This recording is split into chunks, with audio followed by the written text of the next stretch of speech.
Hello everyone, welcome to this channel. तो आज हम यहाँ पे लाए हैं फिर से एनटीए अभ्यास के जो सिलेक्टेड इंपॉर्टेंट क्वेश्चंस हैं जो आपको प्रैक्टिस करने चाहिए, तो जो मस्ट हैं आपके लिए प्रैक्टिस करना यदि आपने पूरा सिलेबस रिवाइज कर लिया है एक बार। तो इन सवालों को करने से आपकी जो तैयारी है उसमें 4 चांद लग जाएंगे, ये हमारा वादा है। तो सबसे पहला सवाल हम स्टार्ट करते हैं। उससे पहले यदि सब्सक्राइब नहीं किया चैनल को तो सब्सक्राइब जरूर कीजिए और शेयर कीजिए इस वीडियो को यदि आप चाहते हैं कि ये कंटेंट और भी ज्यादा लोगों के पास पहुंचे। तो सबसे पहला सवाल हम स्टार्ट कर रहे हैं। तो इस क्वेश्चन में आपको दिया है कि अल्ट्रावायलेट लाइट है जिसका वेवलेंथ है 300 nanometer and intensity 1 watt per metre square falls on a surface of photosensitive material if 1% of incident photons produce photo electrons, the number of photoelectrons emitted from the area of 1 centimeter square of the surface is nearly equal to। यहां पे answer जो है option जो है पर second में दिए हैं, यानी कि आपको 1 सेकंड में 1 सेंटीमीटर स्क्वायर के द्वारा निकलने वाले फोटॉन्स की, फोटो इलेक्ट्रॉन्स की कैलकुलेशन आपको करनी है। तो मैं यहाँ पे देखिए क्या करने वाला हूं, मैं टाइम इंटरवल मान लेता हूं, मैं बात कर रहा हूं 1 सेकंड, 1 सेकंड की बात कर रहा हूं, 1 सेकंड की बात यहां पे मैं कर रहा हूं। जो एनर्जी इंसिडेंट हो रही है उस आप एनर्जी का रेट देखिए कि एनर्जी जो है कितनी आ रही है यहां पे 1 वॉट। 1 वॉट का मतलब 1 जूल पर सेकंड, 1 सेकंड की बात कर रहे हैं तो 1 joule, 1 joule divided by 1 metre square, यानी कि इसको लिख सकता हूं मैं 10⁴ सेंटीमीटर स्क्वायर। तो इस रेट से एनर्जी यहां पर गिर रही है क्योंकि ये एरिया सिर्फ 1 सेंटीमीटर स्क्वायर है। तो मैं कह सकता हूं कि जो एनर्जी इंसिडेंट होने वाली है, जो एनर्जी इस पे एक्चुअल में इंसिडेंट होगी वो कितनी होने वाली है, ई जो है ये जो है 1 जूल पर सेंटीमीटर स्क्वायर 10⁻⁻⁴ जूल पर सेंटीमीटर स्क्वायर। इसमें 1 सेंटीमीटर स्क्वायर से आप मल्टीप्लाई कर दीजिए तो आपको मिल जाएगा 10⁻⁻⁴ जूल। इतनी जूल एनर्जी इस पर आकर पड़ी है, ठीक। और मैंने मान लिया कि यहां से जो इलेक्ट्रॉन्स निकले हैं उन नंबर ऑफ इलेक्ट्रॉन्स की जो संख्या है वो n के बराबर है। n के बराबर जो नंबर ऑफ इलेक्ट्रॉन्स हैं यहां से निकले हैं। और आपने यहां देखा कि जो वेवलेंथ है यूवी वेव की वो 300 नैनोमीटर है। तो यहां से मैं एक फोटोन की एनर्जी निकाल सकता हूं, एक फोटोन की एनर्जी निकाल सकता हूं। तो आप देखिए एक फोटोन की एनर्जी कितनी आ जाएगी आपके पास, एक फोटोन की energy is equals to 12400 divided by wavelength in angstrom 3000,000,004.1 electron volt आपको एनर्जी मिल जाती है एक फोटोन की। तो ये एनर्जी जो है ये फोटॉन्स आके यहाँ पे टकराते हैं और यहाँ से इलेक्ट्रॉन्स को जो है वो रिमूव कर देते हैं, इलेक्ट्रॉन्स को यहाँ से वो रिमूव कर देते हैं। क्वेश्चन में कहा गया है कि सिर्फ 1% of incident photons only can remove the produced photo electrons. तो नंबर ऑफ फोटो इलेक्ट्रॉन्स आपको बताने हैं। तो आप ये देखिए कि इतनी एनर्जी यदि पड़ रही है तो कितने नंबर ऑफ फोटॉन्स इंसिडेंट हुए होंगे। तो मैं नंबर ऑफ फोटॉन्स की यदि बात करूं, number of photons is equal to आपको मिल जाएगा कि टोटल एनर्जी कितनी है 10⁻⁻⁴ गिर रही है और एक फोटोन की एनर्जी कितनी है 4.1 इलेक्ट्रॉन वोल्ट, 4.1 इंटू 1.6 इंटू 10⁻⁻90। तो ये आपको यहां से मिलने वाला है। तो ये आ जाएगा 16 कम 16 6 1 65.6 और यहाँ मिलेगा आपको 10⁻⁻, प्लस में ये मिलेगा आपको 15 प्लस 15, ये आपको मिलने वाला है नंबर ऑफ फोटॉन्स इतने आकर गिरे हैं। क्वेश्चन कहता है कि सिर्फ 1% फोटॉन ही फोटो इलेक्ट्रॉन्स निकाल पाते हैं। इसका मतलब इस नंबर ऑफ फोटॉन्स का जो 1% है these are equal to number of photo electrons. So number of photo electrons is equal to 1% of number of photons. तो आप इसे लिख सकते हैं 10⁻15 डिवाइडेड बाय 65.6 इंटू 10⁻⁻²। तो ये आपको मिलने वाला है। अच्छा यहाँ पे थोड़ा सा मिस्टेक किया है मैंने, 1.6 इंटू 4.1 जो है 6.56 आने वाला है, नॉट 65.56, 65.6, 6.56 ही आपको मिलेगा, 6.56। और यहाँ पे ये देखिए 10 टू द पावर -2 है, 10 टू द पावर 15 है, यह जाएगा आपके पास 10 टू द पावर 13, और एक और 10 को बाहर निकाल दीजिए तो 10 इंटू 10 टू द पावर 12 आपको मिल जाएगा डिवाइडेड बाय 6.5। तो इसको आप डिवाइड करेंगे तो देखिए आपको लास्ट में यहाँ 10/6.5 करेंगे तो आपको 1 से ज्यादा क्वांटिटी मिलेगी, और यहाँ पे 10 टू द पावर 12 मिलेगा। तो 10 टू द पावर 12 किसमें है? इसमें नहीं है, इसमें नहीं है, इसमें नहीं है, तो ये हमारा सही आंसर होना चाहिए।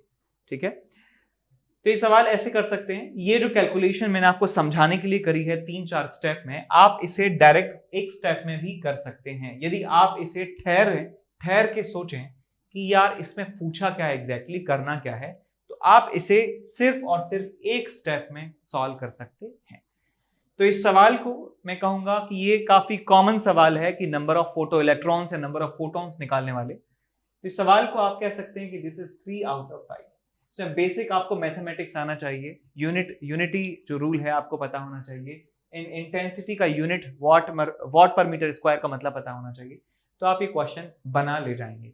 ठीक है, इसके बाद हम चलते हैं अगले क्वेश्चन की तरफ, जिसमें आपको दिया हुआ है कि 3 सैंपल हैं सेम गैस के A, B एंड C, जिसकी गामा की वैल्यू दे रखी है आपको 3/2 के बराबर। Gamma is 3/2, gamma is 3/2। अच्छा, have equal volume initially. Now the volume of each sample is doubled. For A the process is adiabatic. तो यहां पे हमारे पास 3 सैंपल हैं सेम गैस के A, B, C, और यहां पे वॉल्यूम सबके बराबर है V0 V0 V0। हमने प्रेशर इनिशियल हमसे पूछा गया है, तो मैंने मान लिया इसका प्रेशर PA है, इसका प्रेशर है PB, इसका प्रेशर है PC। अब कहते क्या है कि A वाली जो प्रोसेस है उसको एडियाबेटिकली वॉल्यूम डबल कर दिया जाता है, तो मैं इसका एडियाबेटिक प्रोसेस यहाँ पे लिखूंगा, एडियाबेटिक प्रोसेस हुआ है और इसका वॉल्यूम डबल कर दिया है 2V0 के बराबर। यहाँ पे जो प्रोसेस B के साथ क्या किया है, आइसोबैरिक प्रोसेस है, आइसोबैरिक प्रोसेस, तो आइसोबैरिक प्रोसेस से इसका वॉल्यूम डबल कर दिया है, और ये जो C है ये आइसोथर्मल प्रोसेस है, सो आइसोथर्मल प्रोसेस के थ्रू इसका वॉल्यूम भी डबल कर दिया है। फाइनल प्रेशर आपस में बराबर हैं, तो आपको बताना है कि ratio of the initial pressures कितना होगा। तो हमें PA, PB, PC का रेशियो निकालना है यदि फाइनल प्रेशर बराबर है। तो यहाँ प्रेशर P0 मान लेता हूं, यहाँ प्रेशर P0 मान लेता हूं, यहाँ प्रेशर P0 मान लेता हूं। तो मैं प्रोसेस नंबर A के लिए लिखूंगा कि PV raise to the power gamma जो है कांस्टेंट रहने वाला है इनिशियली और फाइनली। तो यहां लिखूंगा pressure A into V0 raise to the power gamma is equal to pressure into volume raise to the power gamma. So P0 into 2V0 raise to the power gamma. So V0 raise to the power gamma से V0 raise to the power gamma cancel out हो जाता है और आपको मिल जाता है PA is equal to 2 raise to the power gamma into P0। तो ये प्रेशर A का जो इनिशियल प्रेशर है वो आपको यहां से पता चल जाता है।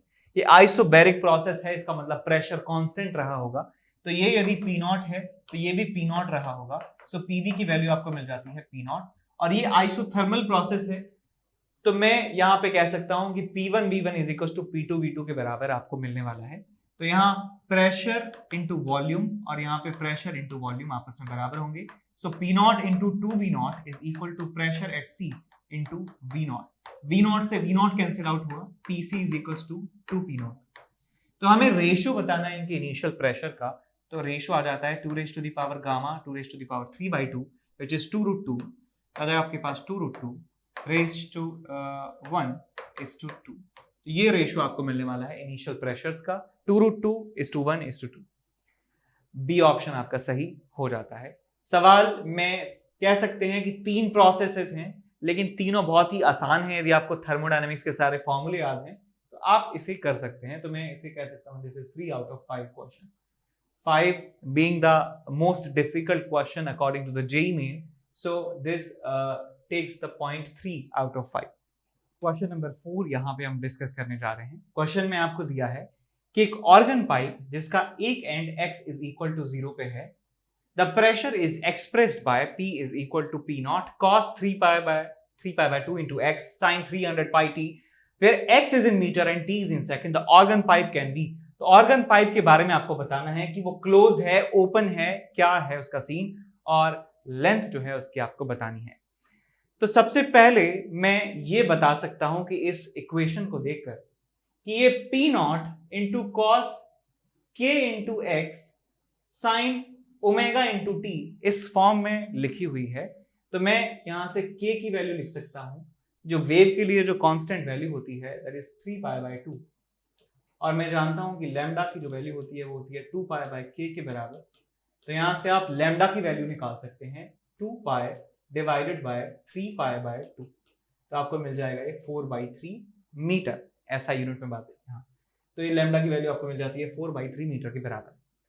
अब लेंथ ऑब्टेन करने का कोई डायरेक्ट फॉर्मूला है नहीं, तो मैं ये ढेर सारे कॉम्बिनेशंस देखूंगा कि कौन सा कॉम्बिनेशन किस लेंथ के साथ फिट हो रहा है, कि यदि मैं 1 मीटर लेंथ मान लूं पाइप की, तो क्या ये वेवलेंथ हमें मिल रही है या नहीं उस पर्टिकुलर कॉन्फ़िगरेशन के लिए, तो ये हमें चेक करना होगा। एक और बात मैं आपको बताना चाहता हूं कि x इज इक्वल टू 0 पे आप देखें तो प्रेशर की वैल्यू आपको क्या मिल रही है। यहां पे यदि आप 0 पुट करते हैं तो ये आपको मिलता है पी नॉट के बराबर। तो मैं कह सकता हूं प्रेशर जो है पी नॉट आपको मिल रहा है साइन ऑफ 300 पाई टी। इसका मतलब आपको मैक्सिमम प्रेशर मिल रहा है, इसका मतलब ये एंटी नोड है। इसका मतलब यहां पे प्रेशर एंटी नोड बन रहा है, प्रेशर एंटी नोड। और ये आपको मालूम होना चाहिए कि प्रेशर और displacement of particle sound wave में 90 डिग्री के फेज पर होते हैं, यानी कि जिस जगह प्रेशर का एंटी नोड बनता है उस जगह डिस्प्लेसमेंट का नोड आपको मिलता है, प्रेशर एंटी नोड, और आप कह सकते हैं डिस्प्लेसमेंट नोड। डिस्प्लेसमेंट नोड आपको यहां पे मिलता है साउंड वेव के केस में। तो हम बात करें x इज इक्वल टू 0 की, तो वेव जो है आपको ऐसे दिखानी पड़ेगी, इस तरीके से वेव आपको दिखानी पड़ेगी, और ये तभी संभव हो सकता है कि जब ये वाला एंड जो है वो क्लोज हो। सो क्लोज एंड है एक पाइप का एक एंड जो है क्लोज है, तो इसमें से वो ऑप्शंस हम कट कर सकते हैं जिनमें दोनों एंड ओपन हमें दिए हैं। तो दोनों एंड ओपन दिए हैं तो ये वाला ऑप्शन नहीं हो सकता है। अब हमें बाकी ऑप्शंस चेक करने हैं। तो मैं मान लेता हूं कि यहाँ पे जो सिचुएशन है कि एक साइड को ओपन मान लेता हूं, एक साइड तो क्लोज हमने पता लगा ही लिया। तो एक साइड यदि ओपन है तो मैं कह सकता हूं यहाँ पे डिस्प्लेसमेंट नोड बनेगा, यहाँ पे डिस्प्लेसमेंट एंटी नोड बनेगा। यदि मैं एक जनरल स्टैंडिंग वेव के मोड की बात करूं तो आप यहाँ पे लिख सकते हैं that 2n+1 into lambda by 4, ये जो है इस पाइप की लेंथ के बराबर है। देख सकते हैं कि ये अभी लैम्डा बाय 4 है, और अगला जो मोड बनेगा वो कुछ इस तरीके से बनेगा, that is lambda by 2 plus lambda by 4, that is 3 lambda by 4। तो odd multiples of lambda by 4 is equal to L, यहाँ पे हम लिख सकते हैं लैम्डा की वैल्यू हमने निकाल ली है 4/3, तो यहाँ से आपको मिल जाएगा L is equal to lambda 4/3, so it's 2n+1/3। तो यहाँ पे आप n की वैल्यू 0 पुट करेंगे तो आपको लेंथ मिल जाती है 1/3। यहाँ पे 2 वैल्यू पुट करते हैं, 1 वैल्यू पुट करते हैं तो आपको मिलता है 3/3 विच इज 1। यहाँ पे वैल्यू 2 पुट करते हैं तो आपको मिलेगा 5/3 लेंथ की वैल्यू। यहाँ पे आप वैल्यू पुट करेंगे 4, सो ये मिल जाएगा आपको 9/3, 9/3 इज 3। ऐसे ही आपको और सारी वैल्यूज लेंथ की पॉसिबल मिल सकती हैं।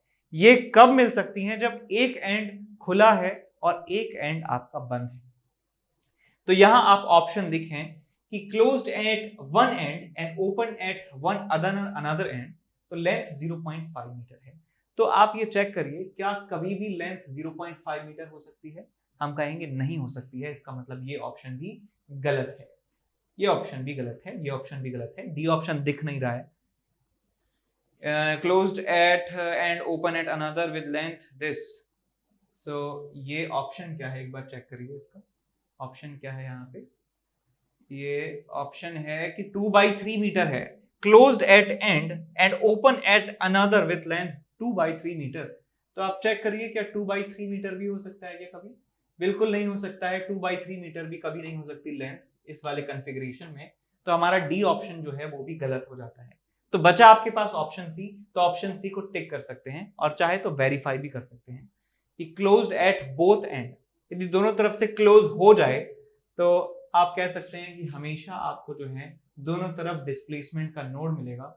या तो ऐसे मिल सकता है आपको कोई वेव, या आपको ऐसे मिल सकती है सिचुएशन। तो ये हमेशा जो है lambda by 2, lambda by 2, 2 lambda by 2, 3 lambda by 2, तो यहाँ कह सकता हूँ कि n लैम्डा बाई 2 आपको यहाँ पे मिल जाएगी सिचुएशन। तो n lambda by 2 is equal to L, तो ये इसको 4/3 रखिए, n by 2 into 4/3 is equal to L, तो ये गया 2 बार, so L is equal to 2n/3। n की वैल्यू 1 पुट करेंगे तो लेंथ की वैल्यू 2/3 मिल सकती है, n की वैल्यू 2 पुट करेंगे तो आपको मिल सकता है 4/3, और n की वैल्यू 3 पुट करेंगे तो आपको मिलेगा 6/3 विच इज 2। तो देखिए बी ऑप्शन में कि यदि दोनों साइड से क्लोज हो जाए तो लेंथ 2 मीटर मिल सकती है, तो हाँ मिल सकती है कि लेंथ आपको 2 मीटर मिल सकती है यदि दोनों साइड से क्लोज कर दिया जाए इसको। तो हमारा ऑप्शन नंबर जो सी है वो सही हो जाता है। तो इस सवाल जो है काफी विचित्र है, ठीक है, मैं कहूंगा कि इंपॉर्टेंट तो नहीं है, ऐसे इंपॉर्टेंट नहीं है, लेकिन आ भी सकता है ना, आपका दिन खराब चल रहा हो तो आ भी सकता है। सवाल उतना अच्छा नहीं है, बट ये वाली चीज आप जरूर याद रखें कि प्रेशर की जो इक्वेशन होती है, यहाँ पे जो वैल्यू हमने लिखी है कि प्रेशर जो एंटी नोड होता है वहां पे डिस्प्लेसमेंट नोड बनता है, और जहां पे डिस्प्लेसमेंट एंटी नोड बनता है वहां पे प्रेशर नोड बनता है। हम जनरली जो स्टैंडिंग वेव्स को रिप्रेजेंट करते हैं वो हम डिस्प्लेसमेंट की फॉर्म में उसको दिखाते हैं, प्रेशर की फॉर्म में नहीं दिखाते हैं, ठीक है। तो ये चीज याद रखना, और आप इसका फॉर्मूला जरूर याद रखें कि ये जो पी नॉट की जो वैल्यू है यानी प्रेशर एम्पलीट्यूड होता है उसका वैल्यू कितना होता है, बीटा ए के बराबर होता है ना, याद रखें इसको। तो इसको आप पॉइंट दे सकते हैं, it's 3 out of 5, 3 out of 5। इसके बाद अगले सवाल की तरफ चलें जिसमें आपको दिया है कि magnetic susceptibility of a material of a rod is 499, यानी कि आपको xm की जो वैल्यू है दे रखी है 499 के बराबर। The absolute permeability of vacuum, यानी कि म्यू नॉट की जो वैल्यू है आपको दे रखी है 4 पाई इंटू 10⁻⁻⁷, तो आपको निकालना है कि absolute permeability of the material of the rod. तो इस रॉड के लिए म्यू की वैल्यू आपको बतानी है कितनी होगी। तो यार ये बात हम जानते हैं एप्सिलॉन के बारे में भी और म्यू के बारे में कि म्यू की जो वैल्यू है होती है mu R into mu not के बराबर। जो रिलेटिव परमिएबिलिटी और एब्सोल्यूट परमिएबिलिटी का मल्टीप्लिकेशन होता है वो म्यू की वैल्यू आपको देता है, और म्यू आर क्या होता है 1 प्लस एक्सएम के बराबर होता है। 1 प्लस आपके पास ये magnetic susceptibility into mu not. तो इसको सॉल्व कर लीजिए, 1 plus 499 is 500 which is 5 into 10 to the power 2 into mu naught which is 4 pi into 10 raised to the power -7। तो ये आपको मिल जाएगा 5 चौका 20 so 2 pi into 10 raised to the power -4 आपको यहाँ पे मिल जाएगा। 2 pi into 10 raised to the power -4 Henry पर मीटर आपको आंसर मिल जाएगा। स्ट्रेट फॉरवर्ड सवाल था, सिर्फ आपको फॉर्मूला याद होना चाहिए। 2 आउट ऑफ 5 सवाल इसलिए लिया है जिससे आप कम से कम कुछ जो कंसर्न लोग हैं और जो स्कोर ज्यादा से ज्यादा करना चाहते हैं वो जाकर फॉर्मूले जरूर रिवाइज करें कि जो ससेप्टिबिलिटी है और परमेबिलिटी है उनमें क्या रिलेशन होता है, वो सब बारे में आप एक बार जरूर पढ़ें। इसके बाद अगले सवाल की तरफ चलें जिसमें आपको दिया है omega is the angular velocity of Earth's rotation about its own axis and acceleration due to gravity on Earth's surface at the poles is z। Poles पर जो एक्सेलरेशन ड्यू टू ग्रेविटी है वो स्मॉल g के बराबर आपको दिया है। An object weighed by spring balance gives the same reading at the equator as well as height h about above the poles। What is the value of h? So question ये कह रहा है कि स्प्रिंग बैलेंस की जो reading है which is equals to mass into acceleration due to gravity, वो जो इक्वेटर पर रीडिंग दे रहा है, इक्वेटर पर सरफेस पर जो रीडिंग दे रहा है वही एक हाइट h पर रीडिंग दे रहा है अर्थ की सरफेस से। तो पोल से हाइट h पर वही रीडिंग मिल रही है हमें। तो आपको बताना है कि हाइट h की वैल्यू कितनी होने वाली है। तो यहां पर मैं कह सकता हूं कि जो स्प्रिंग बैलेंस की रीडिंग है वो इसका एक्चुअल मास है, और यहां पर एक्सेलरेशन ड्यू टू ग्रेविटी होता है g minus R omega square के बराबर। g minus R omega square, r is the radius of Earth, omega is angular speed of Earth rotation about its own axis. और यहां पर यदि बात करें तो हम हाइट पे जानते हैं कि स्मॉल हाइट पर जो g का वेरिएशन होता है इसका फॉर्मूला आपको मालूम होना चाहिए, g into 1 minus 2h upon r e। तो यहां मिलेगा आपको m into g into 1 minus 2h upon r e। इन दोनों को आप इक्वेट कर दीजिए, r है तो यहाँ m से m कैंसिल आउट हुआ, आपको मिलेगा यहाँ पे g minus R omega square is equal to g minus 2gh divided by r। g से मर गया g, माइनस से मर गया माइनस, और यहाँ मिलेगा आपको r square omega square divided by 2g। तो h की वैल्यू आपको यहाँ से मिल जाती है R square omega square divided by 2g के बराबर। ठीक, तो ऐसा ही रिजेम्बलेंस आप यदि याद करें तो आप यदि एक बीकर लेते हैं, यदि आप एक बीकर लेते हैं और बीकर में उस लिक्विड को जो है रोटेट करते हैं, बीकर में इस लिक्विड को रोटेट करते हैं, तो आपने देखा होगा कि ये जो कर्व आपको मिलता है, इस कर्व की इक्वेशन होती है y is equals to omega square R square omega square X square divided by 2g के बराबर। तो ये इस कर्व की इक्वेशन आपको मिलती है। कुछ वैसा ही सिचुएशन यहाँ पे है, ओमेगा स्क्वायर ये वाली डिस्टेंस है डिवाइडेड बाय 2g के बराबर। तो कुछ रिजेम्बलेंस है, तो ये बस वैसे ही बता दिया, कोई इसका मतलब है नहीं, ठीक है, वैसे ही मैंने आपको बता दिया कि ऐसा भी है। इसके बाद अगले इस सवाल को यदि रेट करना चाहें तो इसको रेट कर सकते हैं कि फॉर्मूले आपको याद होने चाहिए, पोल पे कितना होता है और हाइट h पे कितना होता है, मतलब इक्वेटर पे कितना होता है और हाइट h पे कितना g की वैल्यू होती है। So you can say it's 3 out of 5 because यहाँ पे मल्टी कॉन्सेप्ट का इस्तेमाल हुआ है। इसके बाद हम चलते हैं अगले सवाल की तरफ, जिसमें आपको दिया है a particle performing SHM starts from equilibrium position से start करता है and its time period is 16 second. After 2 second its velocity is 5 meter per second. Find the amplitude. तो ऐसा सवाल पहले भी आ चुका है। तो यदि हम टाइम कैलकुलेट करना स्टार्ट कर रहे हैं इक्विलिब्रियम पोजीशन से, मीन पोजीशन से, तो जो इक्वेशन आती है SHM की वो होती है a sin ओमेगा t। ये इक्वेशन होती है जब हम टाइम मीन पोजीशन से मेजर करना स्टार्ट करते हैं, t बराबर 0 अपना स्टार्ट करते हैं मीन पोजीशन से, तो ये इक्वेशन आप लिख सकते हैं। इसको डिफरेंशिएट करेंगे तो आपको मिलेगा velocity is equal to a omega cos omega t। Omega को क्या लिख सकता हूं, 2 pi by capital t। So 2 pi by capital t is omega, तो आपको मिल जाएगा 2 pi divided by capital t is 16, so that is pi by 8। तो यहाँ पे वैल्यू पुट करते जाइए, एम्पलीट्यूड पता नहीं है, v की वैल्यू है पाई, ओमेगा की वैल्यू है पाई बाय 8 और यहाँ पे आ जाएगा cos of pi by 8 into time, time कितना है 2 second. So pi by 8 into 2 is pi by 4, cos pi by 4 is 1 by root 2, तो मिल जाएगा आपको पाई बाय 8 रूट 2 और ये मिल जाएगा एम्पलीट्यूड इज इक्वल टू पाई, पाई से मर गया पाई, a की वैल्यू आ जाती है आपको 8 रूट 2 के बराबर। So 8 root 2 is equal to a, आपको यहाँ पे आंसर मिल जाएगा। तो ये वाला ऑप्शन जो है डी आप यहाँ पे टिक कर सकते हैं। सवाल को जो है 2 रेटिंग मिलता है, 2 आउट ऑफ 5। इसके बाद हम चलते हैं अगले क्वेश्चन की तरफ। अगला क्वेश्चन हमारे पास है कि एक सर्कुलर डिस्क है जिसका रेडियस r है और मास m के बराबर है, जो आपको दिखाई दे रहा है।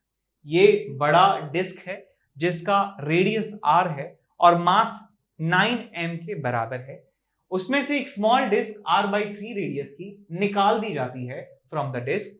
तो moment of inertia remaining disc का आपको बताना है about an axis perpendicular to the plane and passing through O। तो इस O से पास होने वाला जो एक्सिस है perpendicular to the plane of the disc, moment of inertia बताइए इस रिमेनिंग कटआउट पार्ट का, रिमेनिंग पार्ट का। तो इस सवाल को कैसे करेंगे, प्रिंसिपल ऑफ सुपरपोजिशन से। प्रिंसिपल ऑफ सुपरपोजिशन से कैसे करेंगे कि हमारे पास ये जो कटा हुआ पार्ट है, ये जो रिमेनिंग है पार्ट आपके पास, इसका मोमेंट ऑफ इनर्शिया इसके अबाउट, या फिर मोमेंट ऑफ इनर्शिया को भी छोड़ो, ये जो शेप है आपके पास, यदि इस शेप में मैं ये छोटा सा शेप ऐड कर देता हूं तो आपको क्या मिल जाएगा, आपको एक कंप्लीट डिस्क मिल जाने वाली है, एक कंप्लीट डिस्क आपको मिल जाने वाली है।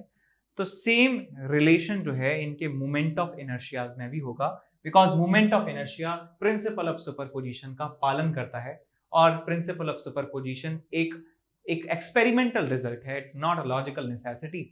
ये एक प्रैक्टिकल रिजल्ट है, एक्सपेरिमेंटल रिजल्ट है, और we should be very grateful for this principle of superposition always in our life. So इस पूरे सिस्टम का मोमेंट ऑफ इनर्शिया इसके अबाउट लेट्स से I1 के बराबर है, इस पूरे सिस्टम का मोमेंट ऑफ इनर्शिया इस पॉइंट के अबाउट लेट्स से I2 के बराबर है, और इस पूरे सिस्टम का मोमेंट ऑफ इनर्शिया इसके अबाउट जो है लेट्स से I3 के बराबर है।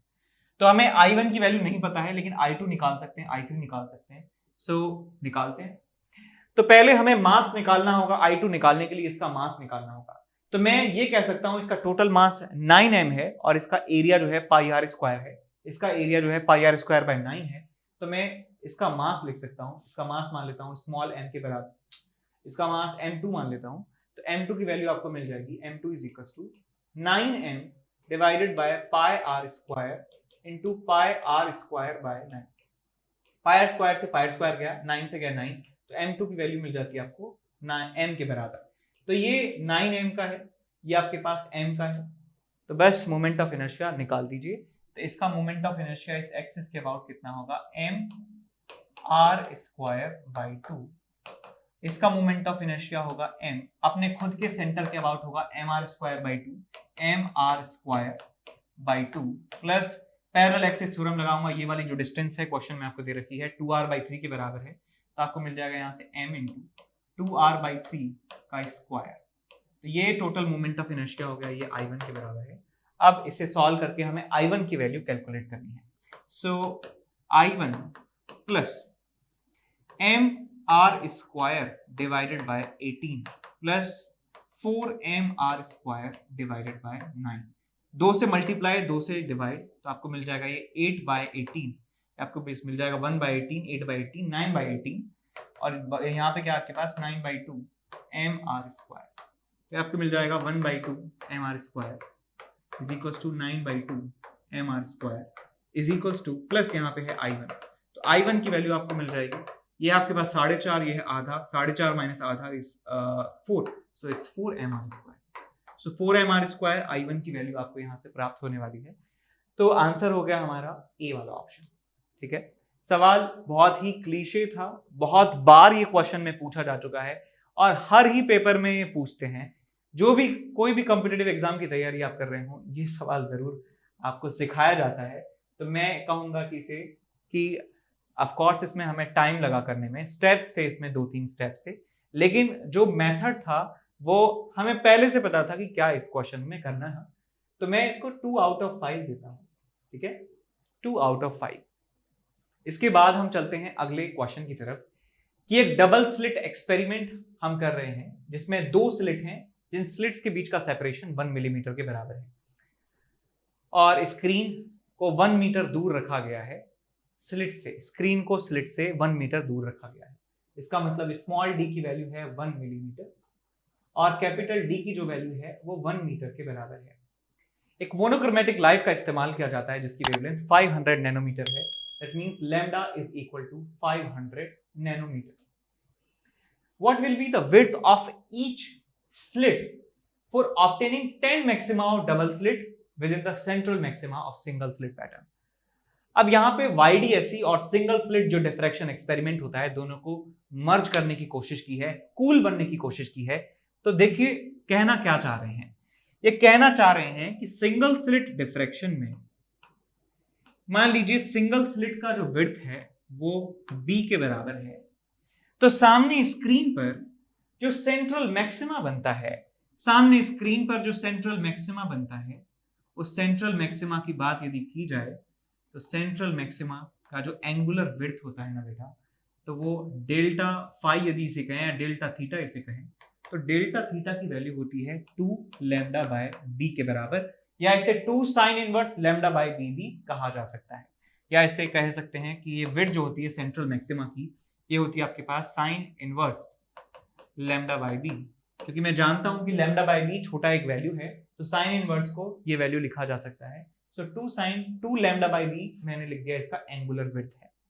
तो मैं इसका ये वाला विड्थ निकाल सकता हूँ, ये आर्क लेंथ निकाल सकता हूँ। ये आर्क लेंथ कितना आ जाएगा आपके पास, ये डिस्टेंस से मल्टीप्लाई कर दीजिए, ये आपके पास रेडियस इनटू थीटा कर दूंगा तो ये वाला आर्क लेंथ आपको निकल जाएगा। तो कितना आ जाएगा आपके पास 2 lambda capital D by B के बराबर। अब कह रहे हैं कि इतने सेपरेशन में हम बात करें इसके मैक्सिमास की, तो कितने मैक्सिमा इसके अंदर समा जाएंगे। तो मैं कह सकता हूं कि नंबर ऑफ मैक्सिमास की बात करें YDSE वाले, वो समा जाएंगे आपके पास 2 lambda capital D by B divided by fringe width जो होती है उसकी, तो वो होती है लैम्डा दीदी के बराबर। तो आ जाएगा आपके पास result 2 lambda capital D by B, और आ जाएगा आपके पास lambda D by D. So D से मर गया डी, लैम्डा से मर गया लैम्डा, आपको मिल जाता है आंसर 2d बाय बी के बराबर। और ये कितना है, नंबर कैलकुलेट करना है ना, 10। अच्छा 10 दिया हुआ है, नंबर 10 दिया हुआ है, अच्छा बहुत बढ़िया बात है। तो आ जाएगा 5। सो बी की वैल्यू आपको मिल जाएगी आपके पास d बाय 5, डी की वैल्यू है 1 मिलीमीटर, डिवाइडेड बाय 5 आ जाएगा आपके पास 0.2 मिलीमीटर। तो 0.2 मिलीमीटर विड्थ होना चाहिए सिंगल स्लिट एक्सपेरिमेंट में, जिससे इसके एक मैक्सिमा की विड्थ में 10 मैक्सिमा YDSE के आ जाएं। तो ये यहां पे क्रॉस ओवर करने का प्रयास किया गया है, ठीक है, मतलब कॉन्सेप्चुअल तो नहीं कहेंगे, जबरदस्ती 2 चैप्टर में से आपको क्वेश्चन पूछने हैं, बस ये कह रहे हैं आपसे, ठीक है। तो सवाल को मैं कहूंगा बिकॉज ऑफ कोर्स इसमें सिंगल स्लिट एक्सपेरिमेंट के फॉर्मूलेज आपको पता होने चाहिए, तो सवाल कहूंगा ठीक ठाक है। तो आप यहाँ पे कह सकते हैं कि इसको आप कह सकते हैं 3 आउट ऑफ 5।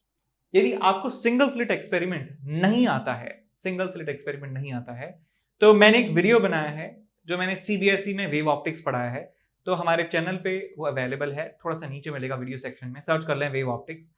तो जो मैंने डिफ्रैक्शन आपको पढ़ाया है, तो बहुत अच्छे से डिटेल में एक एक डेरिवेशन आपको कराया मैंने वहां पे, तो जरूर उस डिफ्रैक्शन को चेक कीजिए, आपको जरूर फायदा मिलेगा, आपको समझ में आएगा कि कैसे ये मैक्सिमास बनते हैं, और थोड़ा सा आपको डीपर नॉलेज मिलने वाला है। यदि आपके पास टाइम है तो आप जरूर उस वीडियो को चेकआउट कीजिए। वीडियो CBSE के टाइटल से बनाया है, लेकिन पढ़ाया उसमें बहुत बढ़िया है, ठीक है, तो जरूर चेक कीजिए उसको। तो इसको 3 आउट ऑफ 5 हम कह सकते हैं। क्वेश्चन नंबर 14 यहाँ पे हम डिस्कस कर रहे हैं। क्वेश्चन में आपको दिया है कि transformer is used to light a 100 watt and 110 volt lamp from a 220 volt means if the current is 0.5 ampere then find the efficiency of the transformer. तो हमारे पास जो आउटपुट है, एक बल्ब को जलाना है बेसिकली, तो हम कह सकते हैं कि जो आउटपुट पावर है P आउटपुट, वो कितना आपके पास है 100 वॉट के बराबर, इतना आउटपुट हमें चाहिए। मेंस का मतलब है कि ये हमारा इनपुट सप्लाई है, इनपुट सप्लाई है 220 वोल्ट और करंट उसमें है 0.5 एम्पियर, तो मैं पावर इनपुट निकाल सकता हूं कितना है। Power input is equal to 220 into 0.5, तो ये 220 का आधा है, यानी कि 110 आपको वॉट मिल जाएगा। तो इनपुट दिया है इतना, आउटपुट मिला है इतना, और आउटपुट अपॉन इनपुट पावर का जो है वो एफिशिएंसी कहलाता है। 100 से मल्टीप्लाई कर देंगे तो परसेंटेज एफिशिएंसी हो जाता है। तो यहाँ पे परसेंटेज एफिशिएंसी आप निकाल सकते हैं कि 100 तो दिया है आउटपुट, इनपुट है आपके पास 110, और 100 से इसे मल्टीप्लाई कर दीजिए, 0 से मर गया 0, और यह आ जाए आपके पास 1000 डिवाइडेड बाय 11। तो इसको डिवाइड करेंगे तो 99, अच्छा 1 0 100 9, सो 90.9 अप्रोक्सीमेटली 91% इसे लिखा जा सकता है। सो 91% इज योर आंसर। अब ये जो आपके पास फॉर्मूले हैं ये बहुत ज्यादा पुराने हैं, तो मैं इसे 1 आउट ऑफ 5 जो है रेटिंग देता हूं, 1 आउट ऑफ 5। इसमें कुछ नहीं करना था आपको, आपको बल्ब दिया है, बल्ब जलाना है अच्छे से, इसका मतलब 100 वॉट का जो आपको पावर है आउटपुट चाहिए, और इनपुट आप निकाल सकते हैं वोल्टेज इनटू करंट से, 100 से मल्टीप्लाई कर दीजिए, ठीक है। इसके बाद हम अगले सवाल की तरफ चलें, जिसमें आपको दिया है कि given graph shows the variation of velocity and displacement, which one of the graph below correctly represent the variation of acceleration displacement. So हमें Vx ग्राफ दिया है और हमें इसे कन्वर्ट करना है Ax ग्राफ में। तो सबसे पहला आपको क्या करना है कि इस ग्राफ की इक्वेशन लिखिए, इस ग्राफ की इक्वेशन लिखिए y equals to mx plus c वाले फॉर्मूले से। तो मुझे बहुत ज्यादा प्रैक्टिस हो रखी है, आप चाहे तो 2 पॉइंट फॉर्म से भी इसका इक्वेशन लिख सकते हैं। तो देखिए मैं कैसे लिखता हूं, y इज इक्वल टू, ये स्लोप इसका नेगेटिव है, तो मैं ये वाला tan थीटा निकाल देता हूं, उसके आगे नेगेटिव लगा देता हूं। तो tan थीटा कितना आ जाएगा आपके पास v0 और x0, सो v0 अपॉन x0, और आगे लगा देता हूं मैं माइनस, ठीक, इनटू x, x एक्सिस पे कौन सा टर्म है, x है, और y एक्सिस पे क्या है, वेलोसिटी है, प्लस c का मतलब y intercept which is v0, यहाँ लिख रहा हूं v0। तो मैं ऐसे इक्वेशन लिखता हूं, मुझे प्रैक्टिस है काफी, तो आप भी ऐसे लिख सकते हैं बिना किसी समय गवाए। So v is equal to minus of v0 upon x0 into x plus v0। अब हमें निकालना है एक्सेलरेशन और डिस्प्लेसमेंट। अब देखिए बेटा, वेलोसिटी, डिस्प्लेसमेंट और एक्सेलरेशन एक कौन सी एकमात्र ऐसी इक्वेशन है जो इन तीनों को रिलेट करती है, that is a is equal to v dv by dx। So acceleration को लिख सकता हूं v dv बाय dx। तो यहाँ पे वेलोसिटी आ जाएगा आपके पास minus of v0 upon x0 into x plus v0, और इसको डिफरेंशिएट करिए तो आपको मिलेगा minus of v not upon x not into 1। तो मल्टीप्लाई करने पर आपको क्या मिलता है, यहां से आपको मिल जाएगा v not square upon x not square into x plus minus v not square upon x not. तो यहां आप देखें कि ये आपके पास एक कांस्टेंट टर्म है, ये आपके पास एक कांस्टेंट टर्म है। So y is equals to m positive m into x minus c, इस तरह का आपको इक्वेशन मिल रहा है। तो एक पॉजिटिव स्लोप वाला नेगेटिव इंटरसेप्ट वाला ग्राफ आप यहाँ पे बना सकते हैं। तो देख सकते हैं कि यहाँ पे आपके पास एक्सेलरेशन है, यहाँ आपके पास डिस्प्लेसमेंट है, तो ऐसा ग्राफ आपको यहाँ से मिल जाता है। ठीक है, अब चलते हैं आगे। सो क्वेश्चन 16 यहाँ पे हम डिस्कस करने वाले हैं। क्वेश्चन में आपको दिया हुआ है a particle of charge q by m is equal to pi coulomb per kilogram is projected from the origin towards the positive x-axis with a velocity of 10 meter per second and a uniform magnetic field is equal to minus of 2 k cap Tesla। तो यहां situation कुछ ऐसी है कि हमारे पास एक particle है, particle का आपको दिया है स्पेसिफिक चार्ज यानी चार्ज बाय मास रेशियो, और ये ऑफ कोर्स पॉजिटिव है, इसका मतलब ये एक पॉजिटिव चार्ज है। तो एक पॉजिटिव चार्ज को आई कैप डायरेक्शन में वेलोसिटी दी जाती है 10 मीटर पर सेकंड के बराबर, और मैग्नेटिक फील्ड उस जगह पे एग्जिस्ट करता है -2 k कैप टेस्ला, यानी नेगेटिव z डायरेक्शन में मैग्नेटिक फील्ड एग्जिस्ट करता है, और यहाँ मैग्नेटिक फील्ड की जो वैल्यू है that is -2 k cap tesla में। आपसे पूछा है the velocity vector of the particle after time t is equal to 1/12 second. 1/12 second के बाद पार्टिकल की वेलोसिटी का वेक्टर आपको बताना है कितना होगा। तो आप ये सोचिए बेटा कि पार्टिकल की वेलोसिटी है ऐसे और मैग्नेटिक फील्ड है अंदर। सो v क्रॉस b यदि फॉर्मूले से देखें तो इसके ऊपर लगने वाला फोर्स इस समय जो है अपवर्ड डायरेक्शन में है, इसके ऊपर जो लगने वाला फोर्स है वो इस डायरेक्शन में लगेगा f, और फोर्स इस डायरेक्शन में है, वेलोसिटी इस डायरेक्शन में है, तो इसका पाथ जो है कुछ इस तरीके से होने वाला है। और हर समय जब भी इसकी वेलोसिटी, मान लीजिए वेलोसिटी यहाँ है तो फोर्स इस तरफ लग रहा होगा, वेलोसिटी इस तरीके से है यहाँ पे तो फोर्स इस तरफ लगेगा, वेलोसिटी इस तरफ है तो फोर्स इस तरफ, हमेशा फोर्स वेलोसिटी की परपेंडिकुलर डायरेक्शन में लगने वाला है। पार्टिकल का पाथ जो है सर्कुलर होगा, और सर्कुलर पाथ का जो मैं रेडियस है और टाइम पीरियड है कैलकुलेट कर सकता हूँ। तो यदि मैं इसका टाइम पीरियड कैलकुलेट करूं, टाइम पीरियड का फॉर्मूला होता है 2πm डिवाइडेड बाय qb, और q बाय m को इसको ऐसे लिख सकते हैं 2π divided by q by m into b। तो यहां देखिए 2π यहां लिख सकता हूं, q बाय m की जगह पाई लिख सकता हूं, और b की जगह लिख सकता हूं मैग्नीट्यूड इसका 2 टेस्ला के बराबर है, तो पाई से पाई गया और आपको यहां पे मिल जाएगा 1 सेकेंड के बराबर, t is equal to 1 second, यानी 1 सेकंड में ये कंप्लीट एक चक्कर लगा देने वाला है। तो मैं ये बता सकता हूं कि कितना एंगल ये रोटेट होगा 1/12 सेकंड में। तो मैं कह सकता हूं कि एक कंप्लीट रिवॉल्यूशन में ये 2π रेडियन के बराबर एंगल ट्रेवल कर लेता है। एक चक्कर में ये जो है पर्सन, ये जो पार्टिकल है, ये पूरा चक्कर घूम लेता है, यानी 360 डिग्री घूम लेता है, 2π रेडियन घूम लेता है। तो 1/12 सेकंड में 1/12 सेकंड में ये कितना एंगल ट्रेवल कर चुका होगा, that will be π/6। π/6 that means 30 degree, यानी कि ये पार्टिकल 30 डिग्री जो है एंगुलर डिस्प्लेसमेंट कर चुका होगा। सो पार्टिकल पहले यहां पर है सेंटर के रिस्पेक्ट में, और अब यहां से 30 डिग्री आपको ये ले जाना है, 30 डिग्री पे पार्टिकल यहां पर होने वाला है। t इज इक्वल टू 0 पे यहां था, t is equal to 1/12 second पे ये पार्टिकल यहां होगा, और पार्टिकल की वेलोसिटी मैं दिखा सकता हूं बड़ी आसानी से कि टेंजेंशियल डायरेक्शन में वेलोसिटी होने वाली है v वेक्टर। अब ये v वेक्टर आपको बताना है कि आई कैप जे कैप फॉर्म में कि क्या होने वाली है इसकी वैल्यू। तो आप एक हॉरिजॉन्टल लीडिंग लाइन बना लीजिए, एक वर्टिकल लीडिंग लाइन बना लीजिए, जिससे आपको कंपोनेंट करने में आसानी होती है। So this angle is 30 degree, तो मैं कह सकता हूं कि ये वाला एंगल जो है ये भी 30 डिग्री होने वाला है, ये एंगल हो जाएगा 60, ये हो जाएगा आपके पास 30। तो इस वेलोसिटी का ये कंपोनेंट कितना आ जाएगा v cos 30, और ये कंपोनेंट कितना आ जाएगा v sin 30।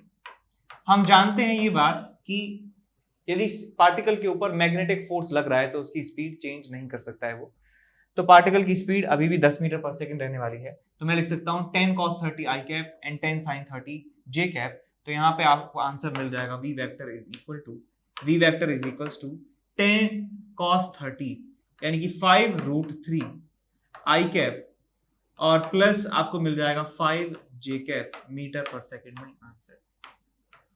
तो v vector is equals to 5 यहां से कॉमन निकाल लीजिए, आपको मिल जाएगा √3 I cap plus J cap. 5 into √3 I cap plus J cap metre पर सेकेंड।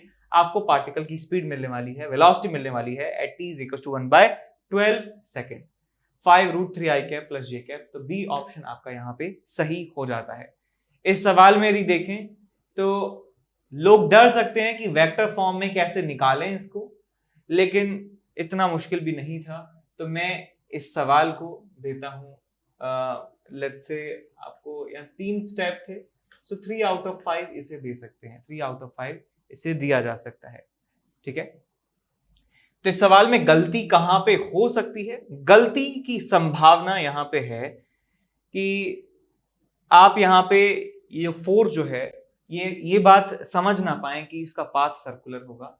एक तो ये समझने में दिक्कत आ सकती है, बहुत ही कम लोगों को आएगी मुझे पता है, लेकिन आ सकती है। दूसरी गलती यहां पे करते हैं लोग कि π/6 को जो है 30 डिग्री ना लिखकर 60 डिग्री लिख देते हैं। ठीक है, तो यहां एक गलती होने की संभावना होती है, बस बाकी तो कोई गलती नहीं करेगा। यहां भी गलती होने की संभावना है कि यहाँ ये एंगल को 30 की जगह मान लीजिए कैलकुलेशन मिस्टेक से हड़बड़ी से 60 डिग्री आ सकता है, तो ये कंपोनेंट एक्सचेंज हो सकते हैं ना। तो ये गलतियां हो सकती हैं इसमें। वैसे आसानी सवाल है ना, ज्यादा मुश्किल नहीं कहेंगे, सो 3 आउट ऑफ 5 इसको रेट कर सकते हैं। ठीक, अब चलते हैं अगले सवाल की तरफ। अगला क्वेश्चन हमारे पास है, determine the work done by ideal gas undergoing a cyclic process from 1 to 4 to 3 to 2 to 1। तो प्रोसेस 1 से स्टार्ट होती है, ये इनिशियल स्टेट है आपकी।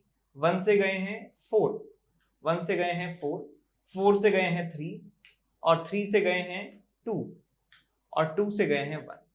ये आपके पास सिचुएशन है। आपको दिया हुआ है P1 जो है वो 10⁵ पास्कल है, यानी कि प्रेशर एट पॉइंट 1 ये जो है 1 इंटू 10⁵ है। P0 जो है वो 3 इंटू 10⁵ है, यानी कि यहाँ पे जो प्रेशर है विच इज 3 इंटू 10⁵ पास्कल। और P3 जो है वो 4 इंटू 10⁵ पास्कल है। This is 4 into 10⁵ pascal. अब ये याद रखना, कभी भी जो थर्मोडायनेमिक में यदि आपके पास डायग्राम आता है तो जैसा वो दिख रहा है वैसा नहीं होता है। यहां से देखने पर ये दोनों जो चित्र हैं ये आइडेंटिकल लग रहे हैं कि ऊपर वाला ट्रायंगल नीचे वाला ट्रायंगल बिल्कुल आइडेंटिकल है।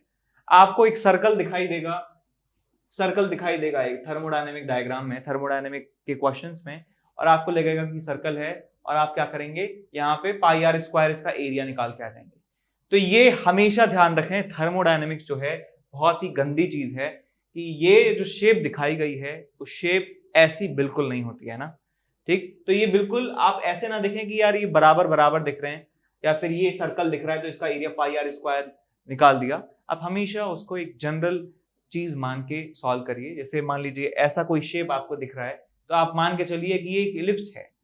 यदि आपको इस तरीके के ट्रायंगल दिख रहे हैं बिल्कुल एक जैसे, तो आप मान के चलिए कि ये ट्रायंगल जो है इनका डायमेंशन अलग अलग है, बिल्कुल इनका विड्थ अलग है और ये हाइट अलग है। ये मान के चलिए तो आपकी जिंदगी जो है खुशहाल होने वाली है। सो मुझे क्या करना है, यहाँ पे मुझे वर्क डन निकालना है। V2 - V1 आपको 10 लीटर के बराबर भी दिया है, ये 10 लीटर के बराबर है पूरा गैस। तो वर्क डन है, हमारे पास साइक्लिक प्रोसेस है, तो मैं समझ गया कि यहाँ पे हमें एरिया निकालना है।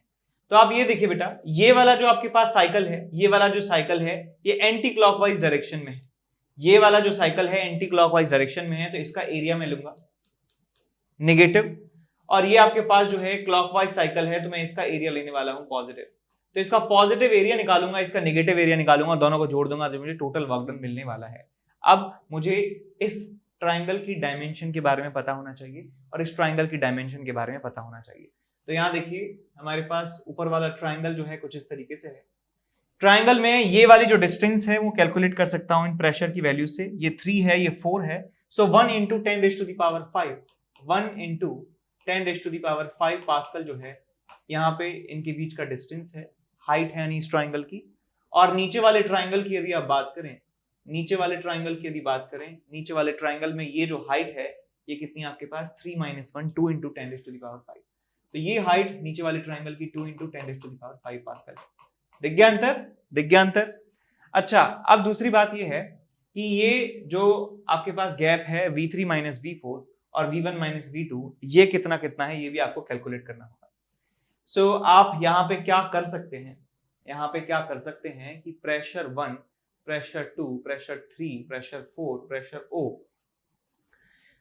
तो यहाँ पे आप सिमिलैरिटी ऑफ ट्राइंगल लगाइए। सिमिलैरिटी ऑफ ट्राइंगल लगा सकते हैं क्या? सिमिलैरिटी ऑफ ट्राइंगल्स कि हमें ये दे रखे हैं और मुझे ये दिया हुआ है, ये 10 लीटर के बराबर है।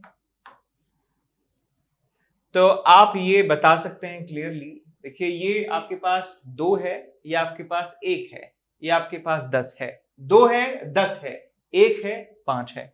तो यहां से आप देख सकते हैं कि ये 5 लीटर के बराबर इनके बीच में गैप होने वाला है। और यहाँ का जो एरिया है आप नेगेटिव की तरह लेंगे उसको, यहाँ का जो एरिया है उसे पॉजिटिव लेने वाले हैं।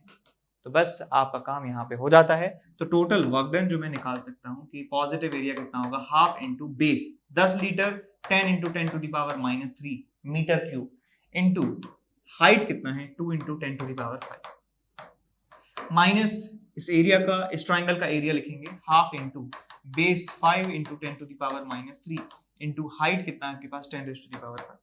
सॉल्व करिए इसे, क्या जाएगा आपके पास 5 और एक 6 3 यानी कि 1000 आपको यहाँ पे मिलेगा। माइनस यहाँ पे बात करें तो ये 5 से ये 2 बचेगा आपके पास, 500/2 250 आपको मिलेगा यहाँ से 750 जूल के बराबर वर्क डन। 750 जूल हमारे पास यहाँ वर्क डन मिलने वाला है और हमारा आंसर हो जाएगा 750 जूल।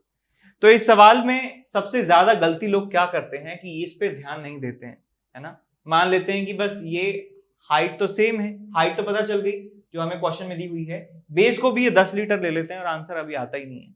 तो आप ये ध्यान देके चलें, इसको आप 3/5 रेट कर सकते हैं। जब भी कोई शेप दिया हो थर्मोडायनेमिक प्रोसेस का तो वो देख लें उसे कि उसके सारी डायमेंशंस क्या हैं, डबल चेक जरूर करें। और ये सर्कल और इलिप्स में वो दिखेगा आपको सर्कल ही, लेकिन होगा वो इलिप्स।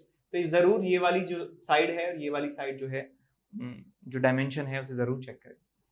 आगे चलते हैं अगले सवाल की तरफ। अगले सवाल में हमें दिया है from a uniform solid cone of base radius capital R and height capital H, a symmetric cone of base radius R/2 is removed as shown in figure. Then the center of mass is shifted by H/n. Find the value of n. तो हमें बताना है कि कितना shift हो जाता है centre of मास यदि एक छोटी सी कोन यहां से बाहर निकाल ली जाती है। तो हमें कुछ बेसिक टर्म्स यहाँ पे पता होनी चाहिए। पहली बात तो ये है कि सॉलिड कोन जो है, कोन का जो वॉल्यूम होता है, वॉल्यूम ऑफ कोन वो क्या होता है आपके पास πr² × h। दूसरी बात, centre of mass of cone जो है, सॉलिड कोन की बात कर रहा हूं, सॉलिड कोन के लिए y coordinate of centre of मास होता है h/4 फ्रॉम बेस सेंटर। ये जो आपका सेंटर होता है बेस का, वहां से h/4 हाइट पर सेंटर ऑफ मास होता है। तो मैं इस क्वेश्चन को सॉल्व करने के लिए इस्तेमाल करने वाला हूं प्रिंसिपल ऑफ सुपरपोजिशन। और प्रिंसिपल ऑफ सुपरपोजिशन लगाने से पहले मैं थोड़ी सी कैलकुलेशन यहाँ पे पहले से ही करके रखना चाहता हूँ। तो मुझे इसकी हाइट पता है बेटा, कैपिटल H के बराबर है। ये हाइट हमें क्वेश्चन में दी है कैपिटल H के बराबर है, लेकिन ये छोटी कोन जो यहाँ से निकाली है उसकी हाइट नहीं दी है, तो उसकी हाइट में मान लेता हूँ स्मॉल h के बराबर। और आप यहाँ पे लगा सकते हैं सिमिलैरिटी का प्रिंसिपल लगा सकते हैं कि ये रेडियस r है, बिकॉज एंगल जो है ये सेम है। तो इसका मतलब this upon this is equal to this upon this. तो यहां आपको मिलेगा r upon capital H is equal to r/2 into small h। तो यहां से r गया, h की वैल्यू आपको मिल जाती है कैपिटल H/2, ठीक है। और यदि मैं मास की बात करूं, मास ऑफ गिवन शेप कितना आ जाएगा आपके पास, डेंसिटी मान लीजिए आप रो के बराबर है, वॉल्यूम इसका लिख दीजिए πr² into h minus πr/2² into h h/2। तो ये आ जाएगा आपके पास 1/4 1/8 7/8 7/8 πr² इंटू h, और यहाँ आ जाएगा आपके पास रो। ये गिवन जो आपके पास पार्ट है, रिमेनिंग जो सेक्शन है, इसका मास आ जाएगा rho into 7/8 rho pi R square H के बराबर। तो प्रिंसिपल ऑफ सुपरपोजिशन लगा रहे हैं हम। प्रिंसिपल ऑफ सुपरपोजिशन क्या होता है कि पहले आप ये देखिए कि आपके पास ये शेप है और इस शेप में आप इस शेप को जोड़ देते हैं, एक छोटी कोन को लाके जोड़ देते हैं, तो हमारे पास क्या बन जाएगी, एक बड़ी कोन बन जाएगी जो ओरिजिनल क्वेश्चन में दी हुई थी। ठीक, तो मैं कह सकता हूं इसका सेंटर ऑफ मास और इसके सेंटर ऑफ मास का जो कॉम्बिनेशन है वो इसके सेंटर ऑफ मास का लोकेशन है।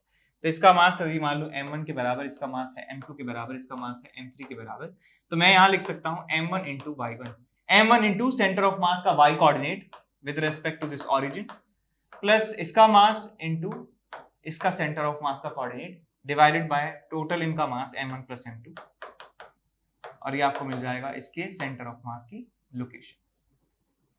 अब इसका मास तो हम पहले ही निकाल चुके हैं, कितना है, rho into 7/8 pi R square into H into y1, plus इसका मास कितना आ जाएगा आपके पास, rho into pi R square by 4 into H by 2।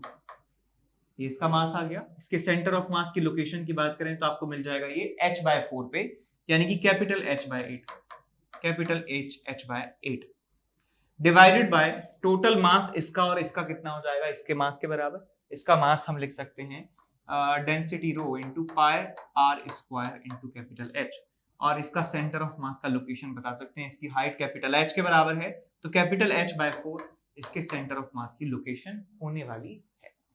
ठीक है जी, अब इसे सॉल्व करना स्टार्ट करते हैं। तो मैं पाई आर स्क्वायर कैपिटल H से pi R square capital H और पाई स्क्वायर कैपिटल H को कैंसिल आउट कर सकता हूं, रो से रो सब कैंसिल आउट कर सकता हूं। ऊपर आपको मिलने वाला है 7/8, यहां लिख दूं मैं, यहां मिलेगा आपको 7/8, और यहां पे मिलता है y1, प्लस यहां पे सिर्फ h बचा है, नीचे 864 capital H by 64 is equal to, इसको यहां मल्टीप्लाई कर दीजिए तो आपको मिलेगा यहाँ पे h बाय 4। इसको इधर ले जाइए, h by 4 minus h by 64, 16 से मल्टीप्लाई कर दीजिए तो ये 64 बन जाएगा। तो यहाँ पे आ जाएगा आपके पास 15 बाय 64 इंटू h, और ये आ जाएगा आपके पास 7/8 इंटू y1। 8 से चला गया 8 बार, और आपको यहाँ पे मिल जाता है y1 is equal to 15h by 56, 15h by 56। ये आपको सेंटर ऑफ मास की लोकेशन मिलने वाली है, नई सेंटर ऑफ मास की लोकेशन। तो हमें सिर्फ शिफ्टिंग बतानी है, शिफ्टिंग कितनी हुई है। तो हमें पता है कि फाइनल जो लोकेशन है वो 15h बाय 56 है, और पहले जो था वो h बाय 4 पे था, तो h बाय 4 को इसमें माइनस कर देंगे तो हमें जो रिजल्ट मिलेगा वही शिफ्टिंग की वैल्यू होने वाली है। 14 से मल्टीप्लाई कर दीजिए, 14 से डिवाइड कर दीजिए, so it is 14h by 56, this is 15h by 56, तो आपको मिल जाएगा यहाँ से 1h बाय 56। सो इतना शिफ्टिंग जो है आपको यहाँ पे देखने को मिलेगा। तो हमारा आंसर कितना आ जाएगा, 56 के बराबर। तो सवाल अच्छा था, यहाँ पे हमें थोड़ा सा केयरफुल रहना था बिकॉज ये सॉलिड कोन है, और सॉलिड कोन के क्वेश्चंस हम ज्यादा नहीं करते हैं। एक एवरेज मैं कोई जेईई एस्पिरेंट की बात करूं तो ज्यादा क्वेश्चन सॉलिड कोन पे हम नहीं करते हैं, तो यहाँ गलती की संभावना ज्यादा है कि हो सकता है आपका सेंटर ऑफ मास का लोकेशन गलत हो जाए, हो सकता है आपकी वॉल्यूम या मास निकालने में कोई गलती कर दी, हो सकता है यहाँ पे आपको प्लस माइनस की जगह आप गलती कोई कर दे। ठीक है, तो इसको सवाल को आप देख सकते हैं आराम से, 3 आउट ऑफ 5, 3 आउट ऑफ 5। ठीक है, इसके बाद हम चलें अगले सवाल की तरफ। अगला सवाल हमारे पास है, 2 unknown resistances are connected in gaps of a meter bridge। ठीक है, तो मीटर ब्रिज बना लेते हैं। मीटर ब्रिज में ध्यान रखना कि ये आपका स्टैंडर्ड रेजिस्टेंस होता है, और यहाँ आपके पास एक अननोन रेजिस्टेंस होता है, लेट्स से x, और यहाँ पे आपके पास एक वायर होता है जहां पे बैलेंस करवाते हैं, और यहाँ बैटरी होती है। तो 40 सेंटीमीटर पे बैलेंसिंग पॉइंट हमें मिला है, और ये कितना हो गया आपके पास 60 सेंटीमीटर। क्वेश्चन में दिया है कि ये दोनों रेजिस्टेंस जो हैं ये अननोन है, तो मैं इसको x1 कह देता हूं, इसको x2 कह देता हूं, ये थोड़ा सा स्पेशल केस है। तो 40 सेंटीमीटर पे हमें मिल जाता है बैलेंसिंग पॉइंट। तो मैं यहाँ पे इक्वेशन लिख सकता हूं कि ये length into this resistance 40 into x2 is equal to 60 into x1। 0 से 0 चला गया, 2 से 3 बार चला गया, सो x2 की वैल्यू आपको मिल जाती है 3/2 x1 के बराबर। तो आप बेटा यहाँ पे मुझे बताइए कि कौन सा रेजिस्टेंस इसमें से बड़ा है, कौन सा रेजिस्टेंस इसमें से बड़ा है, x1 बड़ा है या x2 बड़ा है। तो समझ गए, यहां पे सबको दिख रहा है x2 is greater then x1। जिसकी लेंथ कम सामने वाला रेजिस्टेंस ज्यादा, जिसका लेंथ ज्यादा उसके सामने वाला रेजिस्टेंस कम होता है। ये बात सबको पता है। वैसे यहां से दिख भी रहा है कि ये 1.5 गुना है इसका, तो ऑफ कोर्स 1 गुना से ज्यादा है, इसका मतलब ये x2 बड़ा हो गया। अब आगे दिया है 30 ohm resistance is connected in series with the smaller of the two resistance, the null point shifted by 20 centimetre to the right hand, the value of smaller resistance in ohm is. अब जो छोटा resistance है इनमें say that is x1, इसमें 30 ओम का resistance जो है series में ऐड कर दिया जाता है। 30 ओम मैंने सीरीज में ऐड कर दिया, तो हमारे पास यहाँ पे क्या मिल जाता है कि यहाँ 30 प्लस x1 ओम का रेजिस्टेंस लगा है और यहाँ पे x2 का रेजिस्टेंस लगा है। जो हमारी बैलेंसिंग लेंथ है वो 20 सेंटीमीटर से शिफ्ट हो जाती है, यानी पहले 40 थी तो अब वो हो जाती है 60। अब वो हो जाती है यहाँ से यहाँ की जो लेंथ है 60 के बराबर और ये हो जाती है 40 के बराबर। आपको बताना है कि रेजिस्टेंस की वैल्यू कितनी है, स्मॉलर रेजिस्टेंस x1 की वैल्यू कितनी है। तो मैं यहाँ पे फिर से बैलेंसिंग कंडीशन लगा सकता हूँ that 40 into 30 plus x1 is equal to 60 into x2। और हमें ये मालूम है, हमें निकालना अल्टीमेटली x1 की वैल्यू है, तो आप x2 की जगह 3/2 x1 रख देंगे। तो x2 की जगह यहाँ पे 3/2 x1 रख दूंगा तो मिल जाएगा 60 इंटू 3/2 x1। सो 2 से गया ये 30 टाइम्स, 0 से ये 0 चली गई, तो आपको यहां से मिल जाता है 9 टाइम्स x1। और यहां आपको देखिए क्या मिलने वाला है 120 प्लस 4x1। x1 इधर जाएगा तो आपको मिल जाएगा 120 is equals to 5 times x1। x1 की वैल्यू आपको मिल जाती है 24 ओम के बराबर। सो 24 ओम हमारे पास आंसर हमें मिल जाता है। ठीक, सवाल को जो है मिलना चाहिए वो 3 आउट ऑफ 5 है, बिकॉज यहाँ पे 2-3 स्टेप्स इन्वॉल्व हैं अलग अलग तरह की, तो 3 ये डिजर्व करता है। इसके बाद हम चलें अगले सवाल की तरफ, जिसमें आपको दिया है a glass rod of rectangular cross section is bent into the shape shown in the figure below. A parallel beam of light falls perpendicularly on the flat surface A. Determine the minimum value of ratio R by D for which all the light entering the glass through the surface A will emerge from the glass through the surface B. The index of refraction of the glass is 1.5. तो ये air में आपके पास ये एक wire रखा है, basically एक optical fibre का एक कॉन्सेप्ट है कि हम लाइट यहां से भेज रहे हैं और ये वायर 180 डिग्री मुड़ा होने के बावजूद भी हम चाहते हैं कि लाइट यहां से जाए और यहां से बाहर निकल जाए। तो हमें कितना D/R या R/D का रेशियो चाहिए होगा। तो सबसे पहले मैं ये डायग्राम दोबारा बना देता हूं कुछ इस तरीके से, जिससे दिखने में थोड़ा सा आपको आसानी रहे।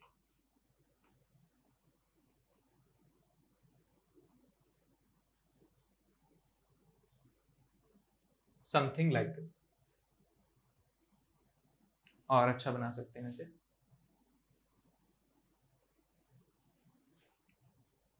यहां बनाते हैं इसे।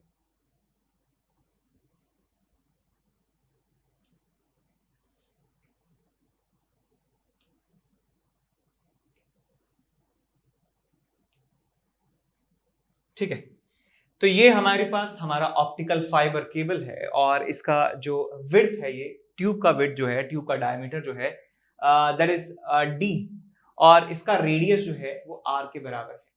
इसका रेडियस है आपके पास कैपिटल R के बराबर। एक जो लाइट रे है यहां से जाती है, इस तरीके से जाती है, लाइट का बीम ही जा रहा है, पूरा लाइट का बीम जा रहा है। तो मैं एक लाइट रे यहां पे मान लेता हूं, एक लाइट रे यहां से जाती है और सामने वाले फेस पर आकर पड़ती है। ये सबको समझ में आ रहा है कैसे, कि देखिए यहां पे तो नॉर्मल इंसिडेंट हो रहा है, तो कोई भी पाथ जो है वो डेविएट नहीं होगा इस लाइट रे का। लाइट रे जो है वो बिल्कुल सीधी यहां से जाने वाली है, बिल्कुल सीधी यहां से जाने वाली है और वो सामने वाले फेस पर आकर गिरने वाली है। अब ये लाइट वैसे कायदे से तो ये सामने निकल जानी चाहिए थोड़ा सा डेविएट होके, लेकिन हमारा ये पर्पस है ही नहीं। हमारा पर्पस ये है कि इसको कैसे भी करके यहां लेके जाओ। इसका मतलब इसका जो पाथ है, यानी कि ये जो लाइट रे है, ये इसके अंदर ही रहनी चाहिए, ट्यूब के अंदर रहनी चाहिए। और ट्यूब के अंदर रहनी चाहिए इसका मतलब या तो टोटल इंटरनल रिफ्लेक्शन हो या फिर ग्रेजिंग हो। ठीक है, तो हम समझ गए कि यहाँ पे TIR हमें करवाना है। तो TIR की कंडीशन यहाँ पे हम लगा सकते हैं। तो पहले इस क्रिटिकल एंगल निकालिए कितना होगा। तो मैं लिख सकता हूं यहां से mu of glass into sine of I, और वो जो है बाहर का रिफ्रेक्टिव इंडेक्स है 1 इंटू साइन सी। साइन सी, ये साइन सी है, ये आ जाएगा आपके पास साइन 90, तो आपको मिल जाता है sine C is equals to 1 by mu. तो यहां से आपको मिल जाएगा C is equals to sine inverse 1 by mu. तो हम समझ गए कि जो हमारा क्रिटिकल एंगल है वो सी से ज्यादा होना चाहिए, साइन इनवर्स 1 बाय म्यू से ज्यादा होना चाहिए एंगल, तब जाके लाइट जो है टोटल इंटरनली रिफ्लेक्शन उसका होने वाला है। अच्छा, अब इसकी बात करें, यहां पे मैं कह सकता हूं कि ये यदि ट्यूब पतला है तो इस वाले पार्ट का भी सेंटर यही है, इस वाले पार्ट का भी सेंटर यही है, यदि ट्यूब पतला है तो यहां से मैं नॉर्मल ड्रॉ कर सकता हूं। ये आपका नॉर्मल है, नॉर्मल के साथ ये जो एंगल है कर आई, ये आई ज्यादा है हमारे क्रिटिकल एंगल से। यहां लिख सकता हूं I is greater than sine inverse 1 by mu, sorry. तो यहां से लिख सकता हूं sine I is greater than 1 by mu. तो ये बात हमें यहां से पता चल गई। अब लाइट आई एंगल से आई है तो आई एंगल से रिफ्लेक्ट होने वाली है। रिफ्लेक्ट होगी तो हो सकता है कि रिफ्लेक्ट होने के बाद ऐसे चली जाए, हो सकता है रिफ्लेक्ट होने के बाद ये ऐसी चली जाए, हो सकता है रिफ्लेक्ट होने के बाद ऐसी चली जाए, हो सकता है रिफ्लेक्ट होने के बाद ऐसी चली जाए। तो हम देखिए यहां पे एक लिमिटिंग केस निकाल रहे हैं, हम चाहते भी यही हैं कि लाइट इसके अंदर ही रहे। तो मैं ये चाहूंगा कि मेरी लाइट जो है वो इसके अंदर ना जाए, यहां से बाहर ना जाए, इसके अंदर ही रहे। यानी कि मैं चाहता हूं कि हमारी जो रिफ्लेक्टेड लाइट रे है वो कैसे जानी चाहिए, हमारी रिफ्लेक्टेड लाइट रे जानी चाहिए ऐसे, बिल्कुल एक्सट्रीम की बात कर रहा हूं कि ऐसे जानी चाहिए। इससे ऊपर जाए तो सब चंगा है, लेकिन यदि ये वाली जो लाइट रे है यहां से गिरे, यहां से गिरे, यहां तक गिर सकती है, बस यहां तक सिर्फ गिरनी चाहिए, यहां तक सिर्फ गिरनी चाहिए। तो मुझे ये बात इंश्योर करनी है कि लाइट यहां तक ही जाए, यहां तक ही जाए, इसके ऊपर चली जाए लेकिन इसके नीचे ना आए। नीचे आ गई तो फिर ये बैंड होके बाहर चली जाएगी। ठीक है, अब आप क्या करें, यहां से एक परपेंडिकुलर ड्रॉ कीजिए। ये आपके पास आ जाएगी डिस्टेंस r, ये परपेंडिकुलर है आपके पास, ये i है तो ये भी i के बराबर होने वाला है, ये i है तो ये भी i होगा आपके पास, ये आपके पास 90 डिग्री है। यहां से लेके यहां तक की जो डिस्टेंस है हम निकाल सकते हैं क्या, कि ये डिस्टेंस है d और ये डिस्टेंस है r, तो ये जो टोटल डिस्टेंस है आपके पास आ जाएगी r प्लस डी के बराबर, r प्लस डी के बराबर। तो इस ट्राइंगल में आपको देखिए साइन आई की वैल्यू यहां से मिल जाएगी, साइन आई की वैल्यू इस ट्राइंगल से आपको मिलने वाली है, इस ट्राइंगल से साइन आई की वैल्यू परपेंडिकुलर अपॉन हाइपोटेनस। तो आपको साइन आई की वैल्यू यहां लिख दीजिए, r upon r plus D should be greater than or equals to 1 by mu। तो इसे हमें सॉल्व करना है, तो क्या कर सकते हैं इसमें कि हम इसे रेसिप्रोकल इसका कर दें, तो r plus D upon r should be less than equals to mu. ठीक, रेसिप्रोकल कर दिया तो इस इनइक्वालिटी का साइन जो है पलट जाएगा, ये सबको पता है। 1 plus D upon r is less than equals to mu, 1 को ले जाएंगे इधर, so mu minus 1, so d upon r is less than equals to mu minus 1। इसको और रेसिप्रोकल कर दें दोबारा से, तो आपको मिल जाएगा r by D should be greater than equals to mu minus 1, 1 upon mu minus 1, sorry 1 upon mu minus 1। तो हमें यदि मिनिमम वैल्यू यदि इसकी निकालनी है तो r by D minimum is equal to 1 upon mu minus 1। So mu की value है 1.5, 1.5 माइनस 1 हो जाएगा हाफ, 1 अपॉन हाफ जो हो जाएगा 2 के बराबर हो जाएगा। सो d upon r upon D की जो मिनिमम वैल्यू है दैट इज इक्वल्स टू 2। तो हमारा आंसर कितना हो जाएगा, 2 के बराबर। ठीक है, सो आंसर इसका कितना हो जाएगा 2 के बराबर, ठीक है। 25 का आंसर 2 इसका आंसर। अच्छा, इसको यदि आप देना चाहें तो ये सॉलिड 5 आउट ऑफ 5 क्वेश्चन है। मुझे याद है कि जब मैं प्रिपरेशन करता था तो ये सवाल सबसे लास्ट वाली एक्सरसाइज में था, यानी जिस एक्सरसाइज के क्वेश्चन सबसे ज्यादा मुश्किल माने जाते थे, तो वहां ये सवाल एग्जिस्ट किया करता था और तब मैंने ये सवाल नहीं किया था, तब मैं नहीं कर पाया था इस सवाल को। तो अच्छी बात है, नॉस्टैल्जिया हमें यहाँ पे देखने को मिला है। ये इसका आंसर एक बार चेक कर लेते हैं। इसका आंसर थोड़ा सा कट गया है क्या? आंसर 2 है, इसका आंसर 2 है, ठीक है। तो इसके बाद यदि हम बात करें तो हमारे चैनल पर ये सीरीज ऑलरेडी अवेलेबल है। एनटी अभ्यास की जो सीरीज है ये यहाँ पे अवेलेबल है, जरूर चेक कीजिए। एनटी अभ्यास selected questions for JEE main, यदि आपने अभी तक चेकआउट नहीं किया है तो। और एचसीवी के जो इंपॉर्टेंट क्वेश्चंस हैं छांट के पर्सनली वो यहाँ पे हमने सॉल्व करवाए हैं। इसमें बहुत सारे चैप्टर्स हो चुके हैं, centre of mass, rotation, gravitation, fluid mechanics, ये 11th का पार्ट हो चुका है, और थर्मोडायनेमिक्स भी यहाँ पे हो चुका है। और यदि हम बात करें सेकंड वाले पार्ट की यानी 12th की, उसमें आपका electrostatics, electric potential, capacitance, current, electricity, magnetic effect of current, EMI, ये सब हो चुके हैं, ठीक है। तो आप जरूर चेकआउट कीजिए, बिकॉज जो भी इंपॉर्टेंट चैप्टर्स हैं उन इंपॉर्टेंट चैप्टर्स के जो इंपॉर्टेंट क्वेश्चंस हैं इस इंपॉर्टेंट बुक में, वो हमने यहाँ पे आपके लिए सॉल्व करवाए हैं। तो जरूर चेकआउट कीजिए इस एचसीवी की जो आपके पास पूरा प्लेलिस्ट है, इसको जरूर चेकआउट कीजिए। और फिजिक्स का क्रैश कोर्स है, ये भी यहाँ पे अवेलेबल है। देखिए, इस क्रैश कोर्स की खास बात ये है कि इसमें थ्योरी जो है, थ्योरी जो भी आपका पार्ट है, जो आपके जेईई मेन से रिलेवेंट थ्योरी है, वो यहाँ पे कवर करवाई गई है। और उसके बाद प्रीवियस ईयर्स के क्वेश्चन 2021 से लेके जितने भी पुराने प्रीवियस ईयर्स के क्वेश्चंस हैं वो यहाँ पे करवाए गए हैं, ठीक है।